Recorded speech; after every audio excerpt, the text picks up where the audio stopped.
To start this video off, I have a confession. It's gone without saying for too long, and I don't think any of you really knew, but I fucking love Yu-Gi-Oh! There, I said it. Everyone I used to play with bailed, and I haven't been to a tournament in years, and I don't even have the cards anymore, but the love is still there. And luckily, I'm still able to play thanks to online duel simulators. On the surface, card games are low-effort, simple entertainment that you can use as an excuse to spend time with your friends, or go to real-life social gatherings instead of slowly decaying in your room alone. I remember countless hours of study hall deck building. Good students would actively ignore class to trade cards. Their teachers were furious, but they didn't understand, and honestly, neither did we. The truth is that this supposed children's game that my third grade class would play at the lunch tables was actually a learning activity. It might have been the most fun we've ever had together, but unbeknownst to us, we were creating and solving a series of complex logic-based word problems. Things may have been simpler back then, but over time, Yu-Gi-Oh! Has evolved to the point where there's paragraphs upon paragraphs of texts on the field at any given time. In other trading card games like Hearthstone and Magic, the cards often have keywords to help the player understand the effect. For example, in Magic, if there is a creature with Defender, then you can play a card with Flying. That way you can attack your opponent directly. But if the creature with Defender also has Reach, then it can still block your Flying card, thus creating a clear and straightforward situation displaying the full advantages and disadvantages on the field. However, Yu-Gi-Oh! Refuses to use shortcuts, instead opting for brutally precise card texts that use so many literary techniques it could be considered an art form. For instance, the monster card Dystopia the Despondent has an effect that is only 4 sentences long, yet somehow manages to use a stroke, parentheses, hyphen, colon, semicolon, while also using both normal and floating apostrophes. That's an entire English lesson on punctuation just in one card. This is a game where attention to detail is key, and I learned the hard way because I am a man of many mistakes. Just ask the commenters on my For Honor video.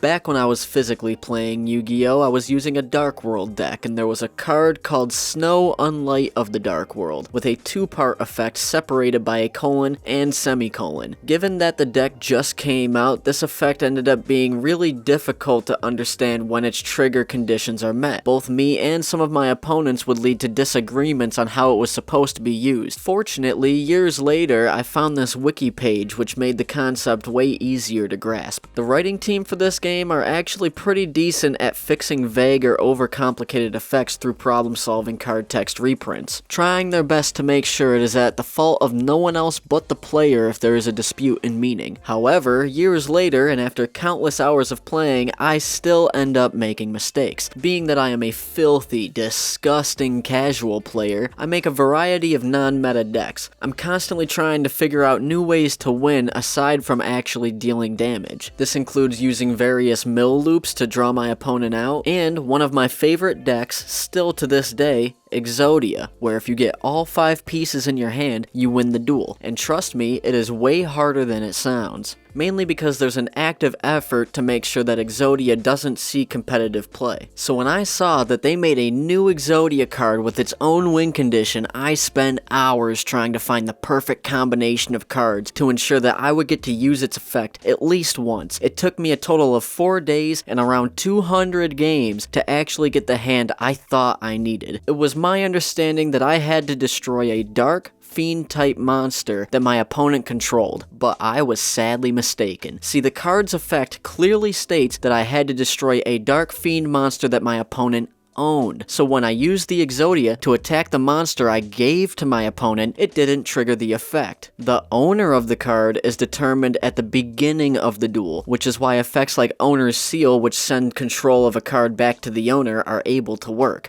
This one word, this seemingly insignificant difference, made me realize that the time I dedicated to make this deck was completely wasted, which brought me back to a lesson that I have to keep learning time and time again. The absolute absolute most important skill to have playing Yu-Gi-Oh! Or any other card game for that matter is reading comprehension. This is because each individual word will always hold its own weight, and the smallest misunderstanding could completely destroy any chance you had at victory. Now I understand how combining literary techniques, reading comprehension, and collectible card game mechanics could sound like the most boring concept to some people, so thank you for sticking around this long if that's the case. If you want to leave feedback, the undisputed best way to do that is through the Daily Quest Discord. There will be a link in the description. This will leave the comments section open for people to share their personal anecdotes and experiences while playing collectible trading card games. And I leave you with this, the absolute most important thing that I have said this whole video, and that's to have a nice day.